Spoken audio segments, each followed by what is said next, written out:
رسول اللہ صلی اللہ علیہ وآلہ وسلم نے فرمایا، جس نے سبحان اللہ و بحمدہ دن میں 100 مرتبہ کہا، اس کے گناہ معاف کر دیے جاتے ہیں، خاص سمندر کی جاگ کے برابر ہی کیوں نہ ہوں۔ رسول اللہ صلی اللہ علیہ وآلہ وسلم نے ارشاد فرمایا، 7 قسم کے لوگوں کو اللہ تعالی حشر کے دن اپنے عرش کا سایہ عطا کرے گا، جس دن اس کے عرش کے سوا کوئی سایہ نہیں ہوگا۔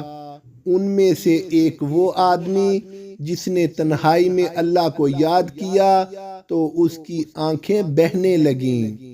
رسول اللہ صلی اللہ علیہ وآلہ وسلم کا ارشاد ہے، جو شخص معاملے میں غلط ہونے کا علم ہونے کے باوجود ناحق جھگڑا کرے، وہ جھگڑے سے نکلنے تک اللہ کے غضب میں رہتا ہے۔ اللہ مجھے اور آپ کو عمل کی توفیق عطا فرمائے۔